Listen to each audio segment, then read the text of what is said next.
Cassidy. Welcome to the Nightmare Success In and Out podcast, where we explore how to overcome your fears and nightmares to set yourself free. We're going to be exploring this topic with guys I was in Leavenworth with and others who survived their own nightmare. These stories can be inspiring, sometimes sad. There's some humor, but hopefully you can come away with a nugget of something that'll help you knock down some of the prisons you built up in your own mind. All right. Welcome back, Nightmare Success In and Out listeners. It's where you come to hear what happens when your worst fear becomes your reality. How do you adapt, survive, overcome, set yourself free? Well, I'm excited. I've got a great guest. You guys might have heard of Ian Beck because he's been, they did a documentary on Ian on HBO Max. He's got a nationally known show called Locked In. It's on YouTube and wherever you get your podcast. But we were just talking, he's got over 200,000, well, just about 200,000 subscribers now on YouTube. He's getting it. And it doesn't surprise me because his story is one that he went out there and saw it, got it, and started making things happen at a very young age. You know, he was one of those kids that was picked on when he was little. I want to get into that because I think it plays into how he went about himself when he got into high school. But he was he went from the kid that got picked on at an early age and became kind of the cool kid. And at 15, 16 years old, he's putting together these epic parties. I mean, epic parties. If you watch the HBO Max thing and seeing all the stuff going on with the foam and it's just crazy stuff. And he owned a nightclub at 18 years old. And he grew that business and he's having nationally known acts come and it all spiraled out of control. And it is just one hell of a story. And I'm very excited to get into it. Before we get into that though, I want to recognize our show sponsor, Auto Plaza Direct. You know, who likes spending a couple of weekends walking car lots looking for a car? Then you spend 4 or 5 hours in the dealership to buy a car. It's kind of like an appointment for a root canal. Well, there's a better way to take away all that pain and pleasure, not pleasure, pain and hassle getting a car. Auto Plaza Direct, they're your personal car concierge. Just tell them the car you want, what you can pay, and they'll go find that car for you. They'll negotiate your best price. They also offer you warranties and financing. It's all full service. Go to autoplazadirect.com to get started with your personal car concierge, the new hassle-free way, the car buying experience you deserve. Auto Plaza Direct. Tell them Brent from Nightmare Success sent you. All right. Ian Bick, welcome. Thank you. That was quite the intro. I appreciate you having me, man. Well, I was watching the HBO show, and I'm convinced that what they covered in that 50 some odd minutes could easily end up being something on Netflix or some series because it is incredibly fascinating. But Ian, I want to get into, because one of the things that I thought was interesting is that as a kid, you know, you were, and you talk about it, you were picked on. And can you kind of walk us through your early childhood? I know you had you were kind of into the acting and went to the acting camps, but can let everybody know kind of what it was like for Ian growing up as a kid. I was just this, like chubby little like kid that was just like full of energy and life and always kind of wanted to be like the center of attention, I guess you could say. I did theater in my early years, and then even getting into high school, I did the play all 4 years, the musical. And I like performing. I like being on stage. I was the kid that ran the lemonade stands and the kid that did tried to sell candy out of my backpack in middle school. And I was always just like a fun kid to be around. But, kids like that, the ones that stand out are always typically the ones that are like the outcasts and that get like picked on. And because it's against the norm. It's not your normal individual. Yeah, it's true. I remember I was a kid that doing crazy things. I'd take my parents' clothes out of their closet and grab my brother, and we try to sell it at the end of the driveway. So, yeah, crazy stuff. So, but Ian, as you got a little bit older, I remember there's a story, and you were like 14 years old. Your dad, you kind of you admired your dad a lot, and he had this business. And I think, if I'm not mistaken, you were like 14 years old, and he says, "Hey, you think you could do this?" He said, "Yeah, absolutely, I could do it." What all did you do when you were 14 years old when your dad asked you if you could do and put on this? Was it a party? So I was always like a worker at a very young age. Like I was a kid that went around the neighborhood shoveling snow and doing landscaping and working for my mom around the house. Like I was always like I always knew that, hard work equals money. And I wanted money to buy like the new Xbox or the new PlayStation or whatever it is that I was saving up for at the time. So I was in my mind trained very hard that in order to get money, you had to work for it. So I would always tag along with my dad to events and kind of be like the bus boy because he was in catering or like sanitation and putting the glasses and the silverware away and or helping out wherever. Even sometimes if he was down a waiter, I would serve food on platters to guests. And then one day he was running this film festival in Danbury, and he had another event somewhere else that night, and he was talking to someone saying they needed him to do this, this, and that. And then, I overheard and I went up to him and was like, I could do all this. Don't worry about it. And I was in eighth grade. So I think I was like 13, almost 14.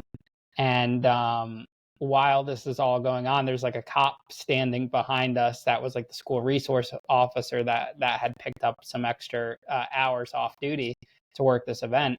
And he's like kind of watching this whole thing transpire. And then when my dad left, I took command and I'm telling the wait staff and the volunteers what to do. I'm organizing this for like an event for like 400 people. And at the end of the night, my dad comes back and the cop goes up to my dad. He's like, "Is that your son?" He's like, "Yeah." And he's like, he's incredible. Like I've never seen anything like that before. Wow. Well, then it kind of seems like it transpired. You were a kid in the neighborhood that you had a couple other friends that you guys did some stuff, fireworks and crazy things, and you ended up getting in trouble. Yeah, we were the black sheep of the community, that's for sure.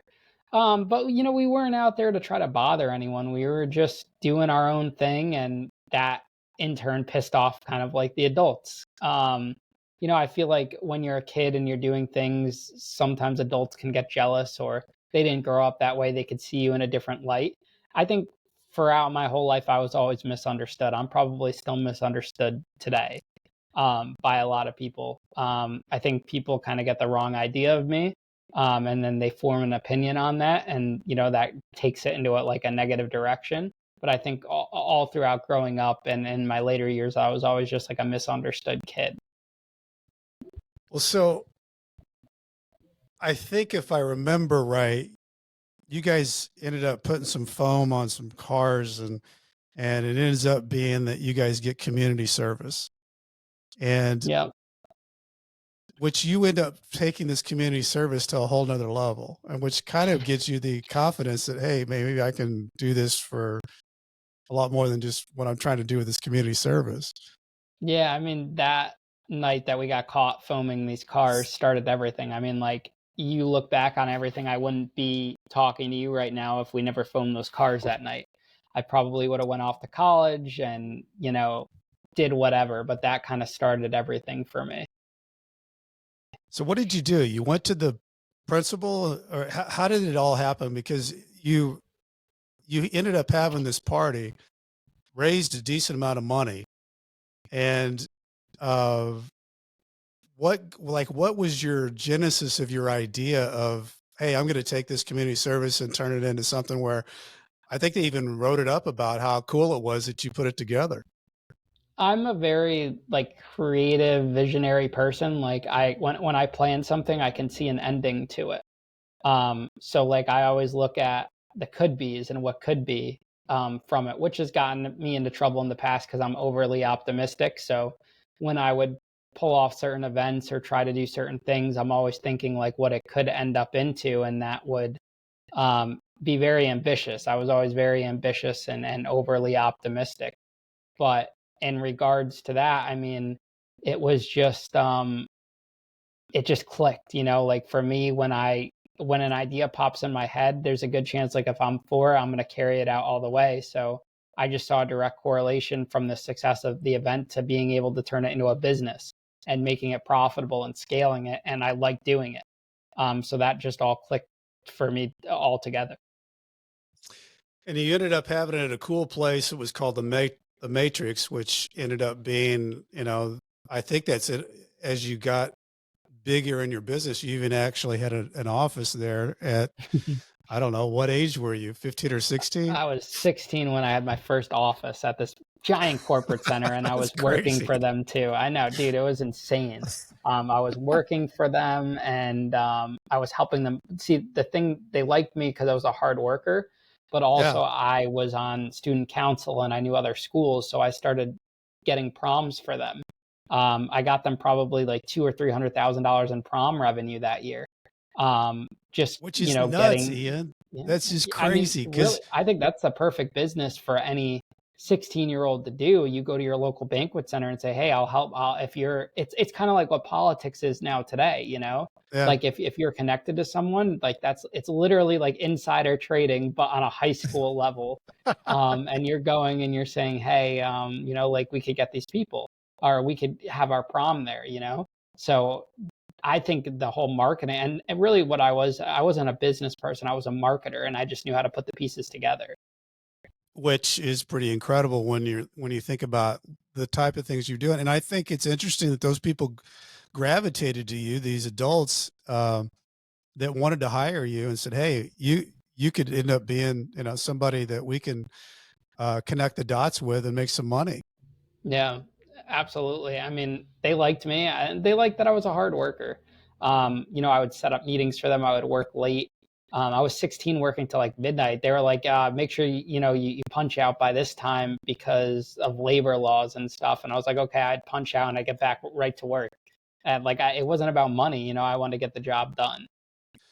Well, when this stuff started, because you were having these like epic parties even at your house, and I thought it was funny because you know, somebody asked you, you know, like, did you get a lot of phone calls and stuff? And you said you were more or less in a Jewish lake community, so a lot of the people weren't even there. They weren't home. They'd gone down to Florida, and you're having these gigantic parties. The only thing that I thought was uh, incredible is that some of the times, you know, you tell your parents, you know, there's going to be like 20, 25 people that show up, and you know, there was like 300 or 400 people that showed up. Yeah, it was nuts.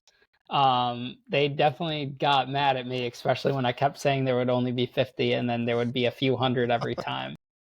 We outgrew that very quickly.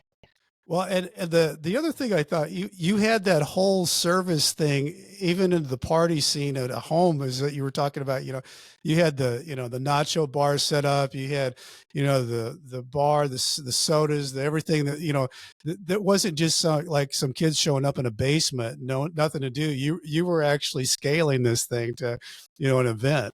I treat everything like an event. I treat my podcast like an event. Everything is like about the experience. That's what I've learned through like catering and watching my dad. And you're really only as good as your last event or your last podcast or your last whatever, you know, because that's what people look at you as. They're not looking at like that's like if you lose a football game or a sports game, they're not looking at you of all the wins you got before. They're looking at you for your last game. So what's going on at school when all this is happening? School, I'm paying kids to do my homework. My mom was even writing essays for me. I mean, I was in full business mode. I did not care. I decided I wasn't going to college, and it was just, you know, I would answer my phone midway through a class to take a business call with like a venue or whatever. I would just do whatever I had to do. I would leave early. I didn't really care at that point. School was not on my plate anymore. It was just I mean, like my parents said, I needed a high school diploma, so I did what I had to do to get that. But I wasn't taking it seriously. So this whole Tuxedo Junction thing, can you lead us into how all that transpired and because I think the first you talk the guy into the first go in is to use the small lobby room, but you had your eyes set on the big room to have the gigantic experience. Yeah, I mean, so I ended up meeting this nightclub owner named Al, and I convinced him to let me rent his nightclub out, and he gave me the front room, and I ended up selling that room out on like a Wednesday night in the summer with like 300 or 400 kids. He was impressed. He ends up giving me the big room, and then all of a sudden, like each event goes from 300 kids to the last one was like 2,500 kids. And I'm a junior in high school making 10 grand a month, once a month, That's doing crazy. this in one night, just profit cash. It was crazy, throwing like these teen parties, themed teen parties. So what are you thinking in your mind? Are you thinking, oh my God, I'm gonna just be a multimillionaire? All I got to do is scale this thing, or is $10,000 is that enough? And you're just thinking, I got a lot of walking around money, and that's the other thing.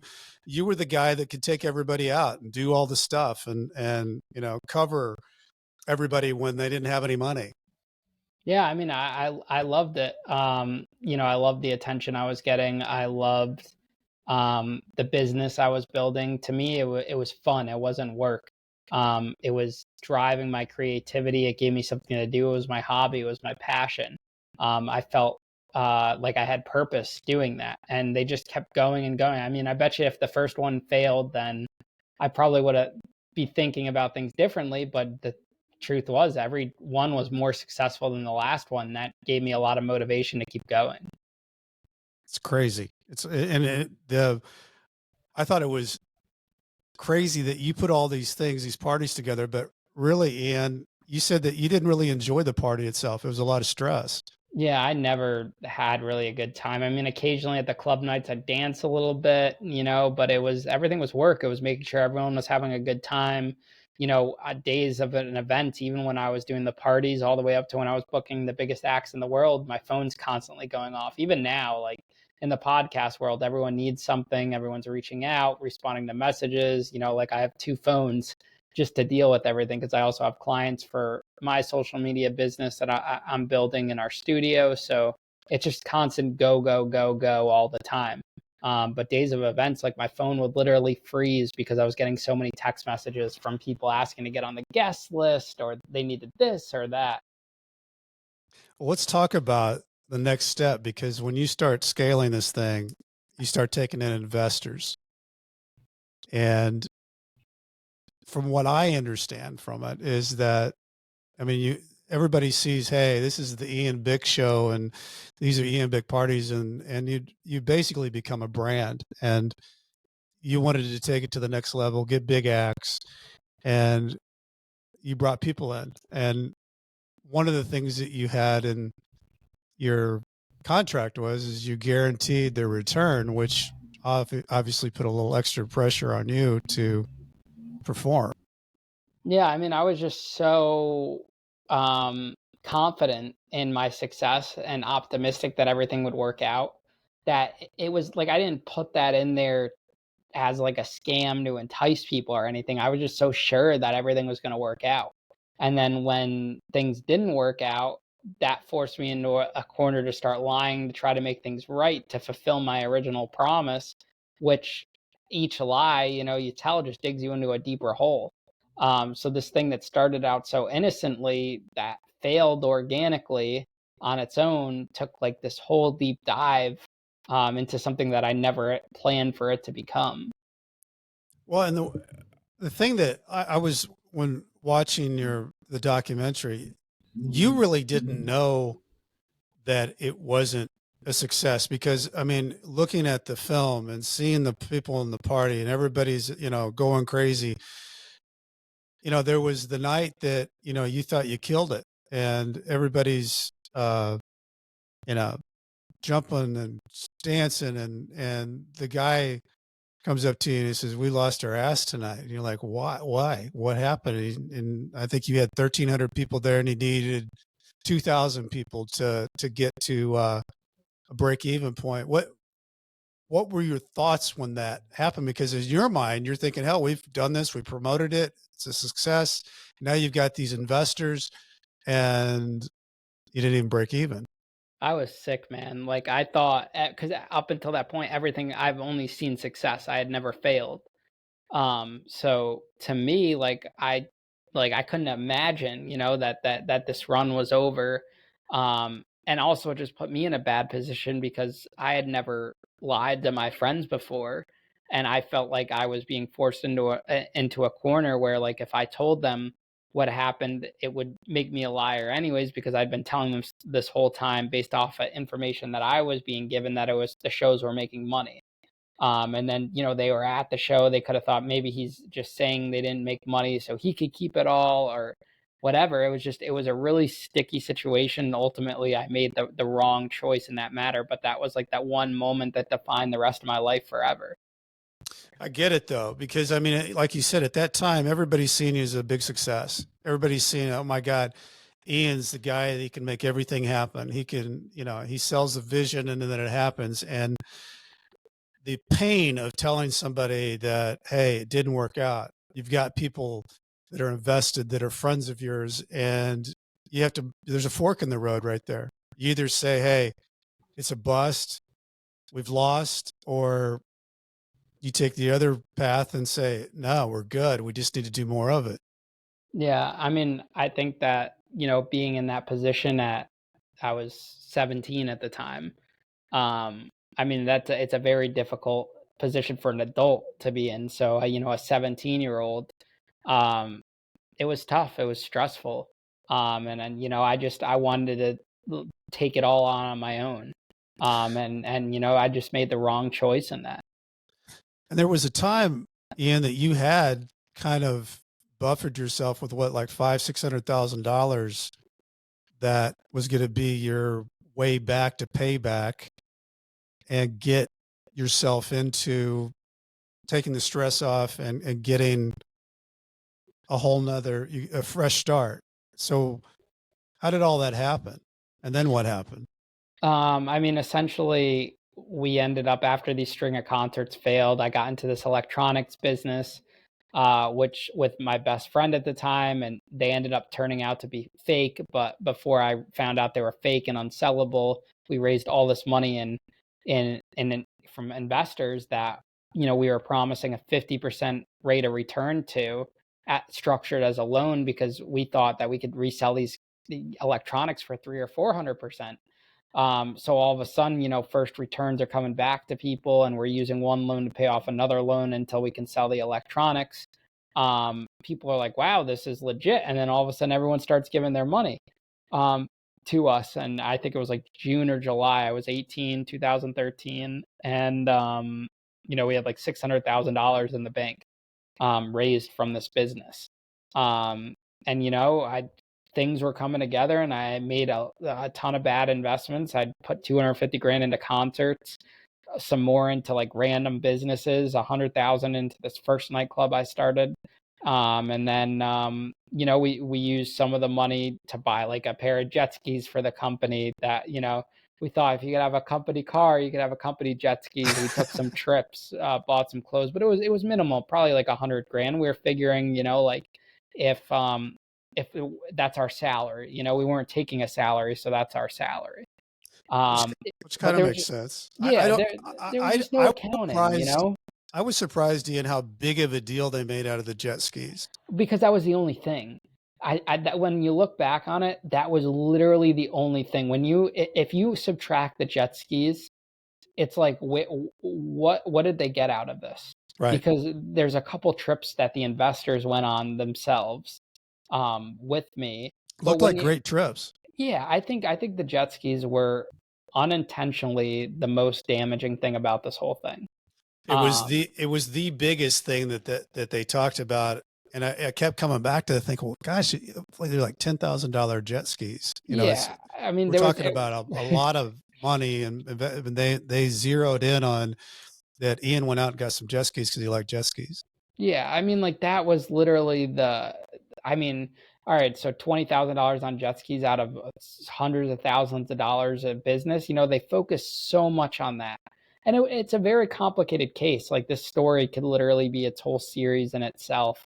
there's so many twists and turns. Like I always tell people, one character that you might find never knows who the other character is, because there's just so many different time points. I went through these stages where there would be people in my life for 2 months, and then a new group of people would be in my life. And then you have the nightclub, you have the electronics, you have the pre-high school events, you have the events in high school, you have prison. Like there's all these elements to it. And then you have my second act, which is, this podcasting world. Yeah. So there's so many elements, so many twists and turns, so many different ways that this narrative unfolds. Well, and there were times, you got into some like unsavory people when you were desperately trying to get loans and money to pay back other people. Did you ever? And the one guy, I think he actually died, but the guy that had gotten the uh, what was it, like $1 million or something, because he was at a gym and the cord came back and took his eye out. You got money from him, and you had these things. When was it that you started feeling like that something could really go bad? I think it was December 2013. That's like when I held out hope until the very last concert failed. And you had some people that just didn't show up. I mean, Yeah, the that snowstorm, the whole deal, where you had these guys and you're paying them ahead of time because you're the new guy on the block, and then they just don't show up. if everything went according to plan and all these shows worked out, I would have been a millionaire and everything would have been great and I would have been a success story. And no one would have cared because it all would have made money, but they all lost. It was like a series of very unfortunate events over this period of time. So you start feeling like it's coming down on you. Are you talking to your parents about this? I didn't tell my parents until it was too late. Like after, like right when like the local police investigation was beginning, was when my dad found out, and then my mom found out once like the FBI investigation started. So people blame them or say they should have been more involved, but I'm just a very independent person. They gave me independence. I went to private school to learn about independence. So, like, So what was your mom and dad's reaction to it? I mean, they were shocked. Like they want to help me. They love their son. They want to do whatever they can to help them. My dad wishes that I involved him sooner. Um, But I mean, it's one of those things where, like, if I had involved him in the beginning, maybe the feds would have been, charging him. You Yeah. really don't know. I mean, everything worked out um, the way it did for a reason. So tell me, when you get called in, you're meeting with the feds, you walk into the room as a, what, 17-year-old? At that point, I was 18. I had started. There was a local investigation, um, and then I had a local lawyer. It wasn't really going anywhere. Then I got called to the Department of Banking, and after I meet with the Department of Banking for like 5 hours and tell them everything, like with every document, putting all the pieces, making their whole case for them, just thinking I was doing the right thing. The postal inspectors are waiting for me. That's when they served me with a target letter, let me know I'm under investigation, and the rest is history after that. Well, I think the meeting itself was interesting, Ian, because you've got this guy that's the main U.S. attorney, assistant U.S. attorney, that you call the Silver Fox, and Mm-hmm. uh, he's talking to you and he's telling you, you're in trouble, and you're typing a text on your phone, and what's your what's your response to you actually respond to him telling what you're doing? Yeah, I told them that I didn't really care about this. It's a whole boardroom with FBI agents, U.S. attorneys, assistant U.S. attorneys, their interns that they had working for them, all these agents, and it's me, my lawyer, and my dad. And he's going on it. It's this thing called a reverse proffer, where you go in and they tell you everything that they have on you and where the case is heading. And I'm just looking at my phone, responding to texts, and he's like, "I don't even think you're taking this seriously." And I'm like, "Honestly, I have more important things to worry about. I have a sold out show at my nightclub tomorrow night." And it was over after that. He was not happy with that. I mean, the guy still does not like me. You hear about cases where like the defendants are like kind of friendly with the prosecutors or whatever, or in these cases like Jordan Belfort or whatnot. Yeah. But this guy, he thinks, I think this is the biggest case of his career, Yeah. which doesn't say much because it wasn't like a big case. But he's just nasty individual, holds a grudge. I always bring it up to my lawyer all the time, when I'm with him and stuff, dealing with like the financial litigation unit and this and that. And he's like, yeah, we'll bring him. He just does not like you. But that if you have that much hatred towards someone, or like after all these years, Yeah. Yeah. It's kind of wild. And I mean, do you think that's the reason why they took you down and arrested you the way they did? That was what, 24, 48 hours later? that was 6 months later after that. Oh, it was 6 months later. Yeah, that meeting was in July 2013. I ended up getting indicted. Oh, actually, that was 2014. I got indicted January 2015. But I was in their face. I was running the club. They weren't happy about that. They tried to get the club shut down at every twist and turn. I was just very in your face. I think they never expected the case to go to trial because you're dealing with an 18-year-old kid. Yeah. He's never taken the case to trial against the feds, so Well, I think nobody they does. yeah, I think they thought it It's- was gonna be an open and close case for yeah. them, and it wasn't. It went on for years. I went to trial. I fought to the bitter end. It's always still a fight. I think you're fighting now when you're trying to get redemption and make things right. It's a constant battle, and now we're going on 10 years. Yeah.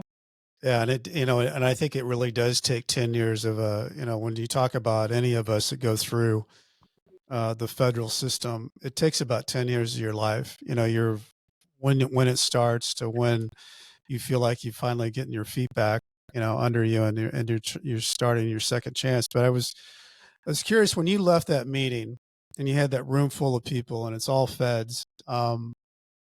Even though you were pushing back, even though you were saying, "Hey, I've got bigger things going on," what was going on in your head? What were you thinking? I was so focused on the nightclub because I always figured that, if I make the nightclub work, then everyone will get paid back. If I sell the nightclub, that's my ticket out of here, just to make it right. That was always my intention, and that's what I wanted to fulfill. I mean, that's what keeps me going to this day. So your thought was that I'm not that concerned, even though it's the federal government and they're looking at me, they're targeting me. Your thought was, hey, I'm 18 years old. If I can make this good uh, and make it all work, they'll go away. Yeah, that's fine. I mean, it was just like I'm just, thinking like if I could just make this right, you know, then nothing's gonna matter. Like I just needed to pay everyone back. That was like my goal.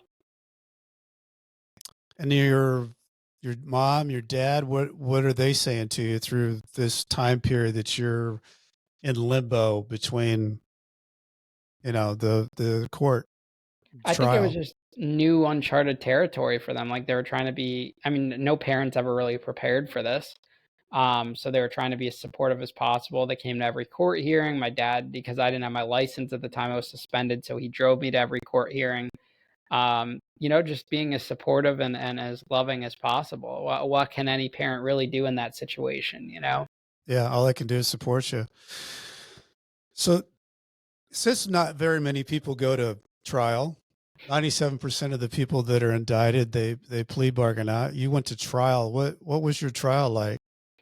It was interesting. It was almost a month long. I testified for 2 days. It was actually pretty crazy because they had like all these Yale law interns there, that were like taking notes, and they were like, "Great job" afterwards. It was like another theater show. The prosecutor was getting mad, of the way I was testifying. But overall, I mean, most people, like you see what happened with Sam Bankman-Fried, they Yeah. screw up on when you're a witness. And I think, my lawyer thinks that I handled myself pretty well. I never got mad at the prosecutor, and that's one of the hardest things you ever have to do. But I think when you're confident in your story and you're sharing your story and you're real and authentic, I mean, that's how I was able to find success on social media. I just think in those situations that you have all these charges, they overcharge you. It's Sure, very, always. very hard to win. The odds are stacked against with you to begin with, and a normal jury just doesn't understand all the jargon and the wording and this and that. Yeah, and I think, Ian, what the other thing that happens too is when you go into a courtroom, they say you're innocent until proven guilty, but really what happens is that you walk into a courtroom and the jury supposes that they wouldn't have spent all this time on this unless there was something wrong. And so they come in as the United States of America government against Ian Bick. Yeah. So it's a tough uphill battle when you get into that courtroom Yeah, it's with the jury, I 100%. think. It's 100% guilty until proven innocent. Yeah. So when Ian, you get standing up there and they're going to sentence you, what are you thinking? Thinking of what's going to happen? I mean, at that point, I kind of always already knew I was into trouble because my bond had got revoked while I was on supervised release. I was going out of state, so I knew I was facing jail time. But I was hoping that I'd get like house arrest. I mean, the government was asking. The guidelines were like 10 to 12 years. Government was asking 7 to 8. My lawyer was asking for probation, house arrest. So the judge kind of met in the middle and gave me 3 years prison, 1 year home confinement, 3 years supervised release. Which, like when you're saying 3 years, it feels like a whole lifetime. I mean, looking back on it now, it's pretty light. But when you're living in the moment, it feels like forever. So I didn't know that your bond got revoked. So were you in jail did they take you immediately or remand you to jail right after the sentencing? No, well, so what happened was I was on bond the whole trial, almost a year after the trial too, because sentencing kept getting pushed. And then about a month before sentencing, my bond got revoked, so I was in jail and got transported to the court for sentencing, and then went Wow. back to jail. Yeah, Wow. yeah, that Well, was in for about 21 days. I had like 21 days of credit or something like that. yeah, that's not someplace you want to be is jail. I mean, for No, those who, not at all. I mean, for those who don't know, there's a big difference between jail and prison because, jail's this transitory place that, all kinds of everybody is in there either for a DWI or somebody just killed somebody. And there's violence, there's all kinds of weirdness that's going on at any given moment, and people can't even get outside. And you get to prison. Let's talk about that. So when you get to prison, Mhm. you're a young guy. I mean, what you're walking through, and this is going to be, not going to be here for a week or you know, a year. You could be here for a while. Do you have any strategies walking into this place, or are you just walking in as Ian Bick? Hope everything's okay. I mean, I think my strategy was always like I'm just always an optimistic person, so it was just to try to make it through and be friendly to everyone. I didn't really know what to expect. The only prison show I had watched was like Orange is the New Black, so I was Yeah, going into this like very blind. No one can really prepare you for this, but I will say I figured out that it was very different than what I expected once I got to like the low security and the camp federal prisons when there's no fence or it's run kind of like a college campus. And you're not locked in a cell all day, yeah. so it was cool to experience all sides of the prison system, that's for sure. So how did you work your way around in the prison world? Did you have a good prison job? Did you like what all happened with you? And it was because everybody does their time differently. Well, the inmates called me McLovin, and they also some of the guards would call me Squints from The Sandlot. Okay. And like I moved around to a lot of different federal prisons. Series of unfortunate events. Got caught with a cell phone at Fort Dix, a low security. Went to Danbury. I got caught up in an investigation because I dated a guard's cousin, so he Oh reported no. it. Wait, what? I had dated his cousin because I went back to Danbury, where I'm from, and I dated his cousin like a year before or 2 years before. So he had a report that he came to my house for dinner before, that he knew me. It was a conflict of interest. Oh my God. So just like things like that. That, And I went on Con Air. I was in solitary, the shoe for a few months. Then I finished the last year out in Wisconsin. where it was in the middle of nowhere, but it was a camp. It was a very sweet spot. It was like kind of like Otisville, so I've heard. Tennis courts, bocce ball court, volleyball court, very laid back.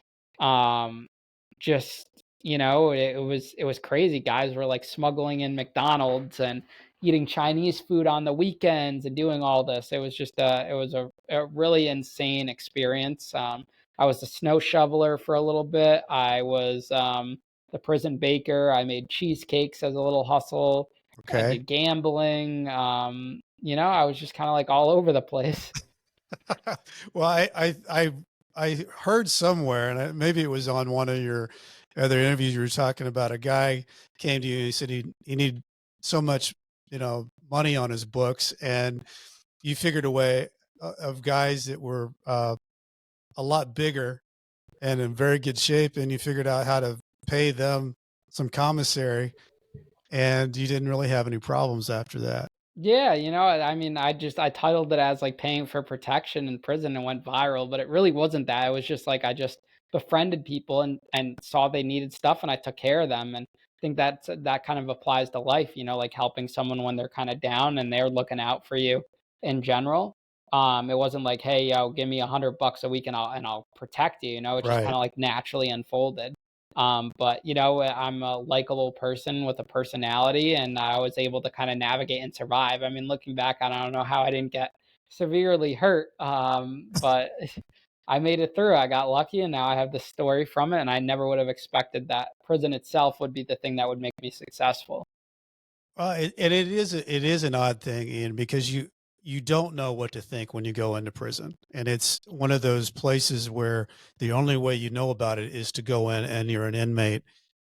But it's an interesting environment because it's so primitive, and I've found it. If you had trouble on the outside getting along with people, you were going to have trouble on the inside getting along with people. If you could get along with people on the outside, you could probably get along with people on the inside.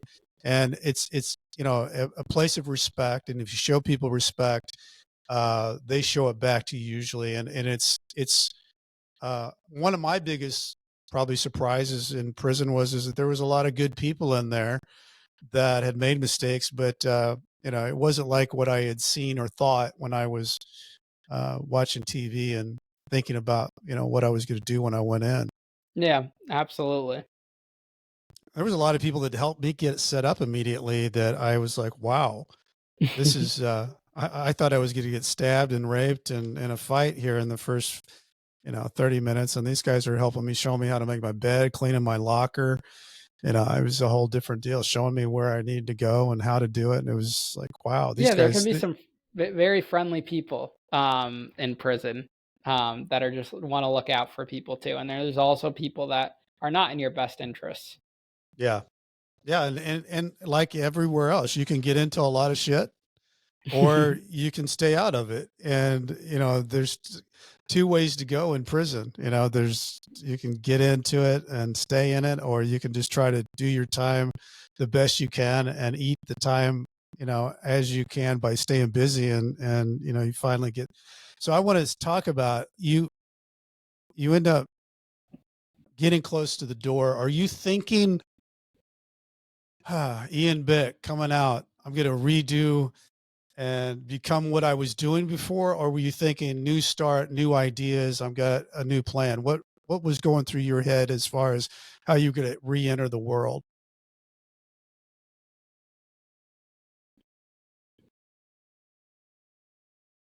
You froze there for a sec.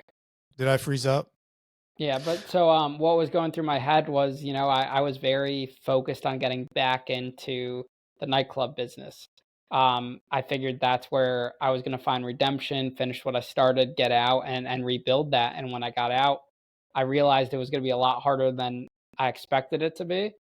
Just the optics of it, supervised release, probation, finding investors, everything like that was going to be complicated. So I ultimately ended up settling for a job at Whole Foods, which I started at $15 an hour as a hot bar chef and worked my way up till I was the team leader of prepared foods, making almost $33 an hour within a couple of years. And with overtime, I would have made 100K last year. And I was just a hard worker, grinding and just getting my way to the top with it.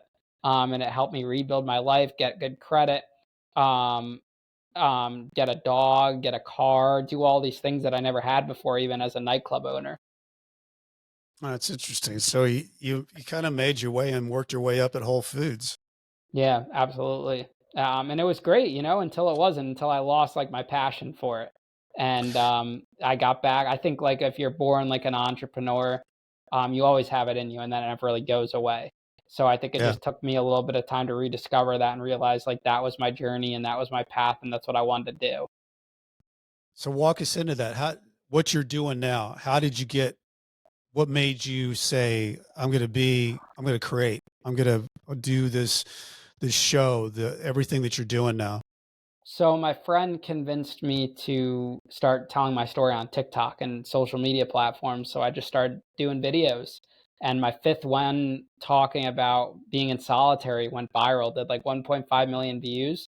And I just started posting and I started studying people like Gary Vee and I started studying other like prison content creators and trying to figure out what they weren't doing. And that was like making professional content. And I also brought a new face to the genre, which was, like I'm this white kid with rosy cheeks and glasses that I'm the least likely person you'd ever expect to be in prison, but I'm relatable in the sense where I could be your son or your brother or whatever. And so I'm attracting people of all demographics to watching my page. And, going into January this year, I had 100,000 followers on TikTok, a few thousand on every platform. And I'm like, well, this isn't a long term thing. I can't talk about me forever, get burnt out talking about me. Like I don't even necessarily like now telling my story because it's been told so many times. I'd love for it to be kind of like a movie or a TV series one day, but like sustainably on a podcast, like I couldn't carry my own podcast just about my story all the time. So that's when I got the idea to do these guest interviews with other prison content creators and people that have went to prison, and it started out as that. And the first few episodes were very cringe, and I kind of learned how to adapt, get better at interviewing, studying people like Jay Shetty, and then I upped it to 2 episodes a week because I saw everyone was doing one, so I wanted to go to two. And then in like April, I guess I got a big break when that paid for protection clip went viral and more people started looking at my content. And then it's just like over the summer, it really exploded. I really narrowed down my interviews, got really, to learn how to become a better interviewer. And then September, I moved into my own studio, kind of designed it the way I wanted it to be, and then started to get big names. We had Chevy Chase on. I was with Mike Tyson last weekend, Sylvester Stallone. We're working on getting Tyson on the pod. Just doing all these like really cool, exciting things. And I definitely think like 2024 is going to be the game changer I've been waiting for. So cool. And I saw that you actually got on a board for Reentry, which is cool because I think you'd be a great voice for people who, this podcast goes into 250 prisons, state prisons, and, for the belief that you can recreate, you can make a second chance work. I think that's important to have that voice out there that people can make it. Absolutely, yeah. Like your past does not define you. And I Yep. think that's ultimately like my message, and people can get hope from seeing these individuals who have gone to the bottom of the world, kind of redeem themselves in that way. Such a big deal. Because I mean, giving people hope is can fuel you a long ways. And the cool thing about your story is, Ian, is you didn't lose yourself. You went through the experience. You still are Ian Bick, and you are still creating. You're still an entrepreneur, and you're right. You can't take that out of your DNA when it's in you. You could be at Whole Foods. You can be making your way up the ladder, but in the end, you're a creator and a visionary, and you got to go out and do that on your own. Yeah, I think I've definitely rediscovered myself. I'm a lot more mature, a lot more humble, a lot more patient than I ever was before. And I'm just in a really good headspace, working hard and seeing the vision and focused on that and keeping my circle close and getting to the end goal. Yeah, keeping your circle close. I'm curious. Out of the people, your good friends, have have they stayed away from you because you had some really close friends that are part of that documentary, or are they incorporated back into your life?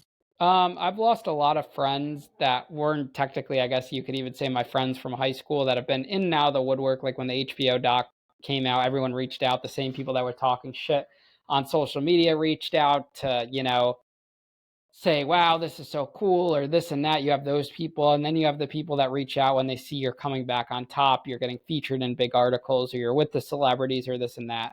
But now I have a couple like close high school friends, a couple that did visit me while I was in prison, and a couple that stayed neutral throughout the situation, but distant. So I have that group of friends. And then I have new friends that I've made. But I don't really necessarily have any of the friends that were around me during the nightclub days, because a lot of those friendships were born on being around the celebrities and the famous people. I do have this videographer that I was very close with during the Tuxedo days, who has become a lifelong friend. And there's individuals like that, and you make some new ones. I've met new people in the recent months and whatnot. But ultimately, it's pretty at this point in my life, like when new people come into your life, when you're reaching this point, you have to be very careful of who you let into your circle and who you spend your time with. So true. I think that's one of the biggest things, Ian, is when you go through something like that, you kind of narrow that circle into people that you want to be around. And that's and I also think there's a lot of things too where you have the urgency that you don't want to waste any time either. You want to get out and do what you're passionate about and make it happen. Absolutely. I always ask people this, after everything that you've gone through, this whole journey that you've been through, what do you think's your biggest takeaway through the whole thing? Um, I mean, I would have to say that it's never really as bad as what you think it is in the moment. I've made a lot of decisions based on thinking it was over. And had I not made those decisions, if I just was patient and waited and kind of see the whole thing, I never would have made those decisions and would have realized I would have made it through it. So, it's never really the end. And just get back up. Get back up every time. If you keep pushing, you're going to beat out 99% of the people that don't get back up and that fail after one, or that stay down after that one failure. I will attribute my success and whatever success I have in the future to just continuously being consistent. Consistency is key. So that's great advice. Really great advice. If people want to get to you, I know you got your website, Ian Beck. Obviously, they can find you on TikTok. Um, Yeah, and just that's ianbick.com. Yeah, yeah, it's got everything. Very streamlined, very easy. that's good. There's a lot of stuff there. I've checked it out. If anybody wants to get in locked in, is your show. So everybody check that out. It's a good show. Thank Great you, show. man. And if anybody wants to check out a book for Christmas, I still got one. It's out there. It's Nightmare Success. It's you can get it on Amazon, Barnes and Noble. Um, Always appreciate you guys. I've gotten a surge of new reviews on Apple, and that just for some reason puts the show on storage. So I really appreciate everybody doing that. If everybody wants to check me out, BrentCassidy.com. That's with a TY, not a DY. Sean and David never showed up at my door and said that they were my brothers. So I'm TY Cassidy. And as I used to say when I was writing my emails back and forth from Leavenworth, stay strong. I'll do the same. Ian Bick, great story. Love what you're doing. Get back up and make it. It's awesome. I Thank you, appreciate it. man. I appreciate the time. Nightmare Success, in and out. Good stuff, Ian. Cool, man. Thank you for having me on the show. Yeah. All right. Well, yeah, if we could catch up sometime, uh, I'd love to. Yeah, let's do that. And for some reason, I think I had bad internet connection on my side because yeah.